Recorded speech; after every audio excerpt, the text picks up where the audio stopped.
السلام علیکم dear students, welcome to my YouTube channel سوز پنہا۔ آج کی ویڈیو میں ہم جز اول سورہ ممتحنہ آیات 1 تا 6 کے تعارفی سوالات اور سوال نمبر 1 کے بارے میں پڑھیں گے اور اس کے نوٹس بنائیں گے۔ تعارفی سوال جواب۔ سوال نمبر 1، لفظ ممتحنہ کا مطلب کیا ہے؟ لفظ ممتحنہ کا مطلب ہے امتحان لینے والی یا جانچنے والی۔ سوال نمبر 2، سورہ ممتحنہ کس پارے میں ہے؟ سورہ ممتحنہ 28ویں پارے میں ہے۔ نمبر 3، سورہ ممتحنہ مکی صورت ہے یا مدنی؟ سورہ ممتحنہ مدنی صورت ہے۔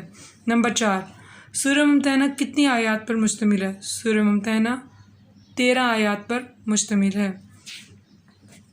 نمبر 5، ترتیب توفیقی کے لحاظ سے سورہ ممتحنہ کس نمبر پر ہے؟ ترتیب توفیقی کے لحاظ سے سورہ ممتحنہ 60ویں نمبر پہ ہے۔ نمبر 6، سورہ ممتحنہ میں کتنے رکوع ہیں؟ سورہ ممتحنہ میں 2 رکوع ہیں۔ نمبر 7، اس صورت میں کس پیغمبر کے اسوہ حسنہ کا ذکر کیا گیا ہے؟ اس صورت میں حضرت ابراہیم علیہ السلام کے اسوہ حسنہ کا ذکر کیا گیا ہے۔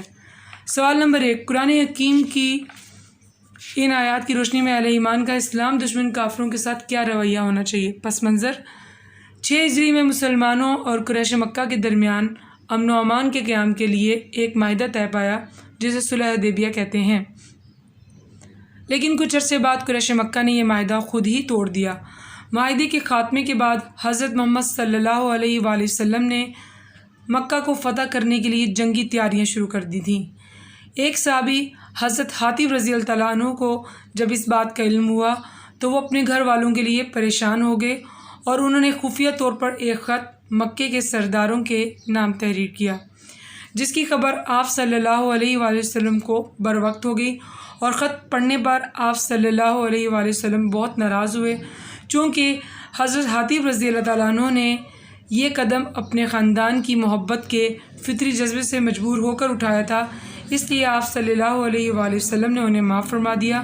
اس موقع پر اللہ تعالیٰ نے اس عمل کی وضاحت کے لیے سورہ ممتحنہ کی یہ آیات نازل فرمائیں۔ اہل ایمان کا کافروں کے ساتھ رویہ۔ قرآن حکیم کی ان آیات کی روشنی میں اہل ایمان کا کافروں کے ساتھ جو رویہ ہونا چاہیے وہ درج ذیل بیان کیا جا رہا ہے۔ پہلی ہیڈنگ، کافروں کو دوست نہ بنائیں۔ مسلمانوں کو کفار کو دوست بنانے سے منع کیا گیا ہے، کیونکہ مسلمان جس دین پر ایمان لے کر آئے ہیں کافر اس کے منکر ہیں۔ دوسری ہیڈنگ، سخت رویہ رکھیں۔ مسلمانوں کو کفار کے ساتھ سخت رویہ رکھنا چاہیے تاکہ وہ مسلمانوں کو نقصان پہنچانے کی جرأت نہ کر سکیں، کیونکہ یہ ایسے لوگ ہیں کہ موقع ملنے پر مسلمانوں کو ہر طرح کی اذیت پہنچاتے ہیں۔ اپنا دشمن سمجھیں۔ مسلمانوں کو چاہیے کہ وہ کفار کو اپنا اور اللہ کا دشمن سمجھیں اور کسی طرح بھی ان سے ہمدردی کی امید نہ رکھیں۔ خفیہ دوستی کے پیغام نہ بھیجیں۔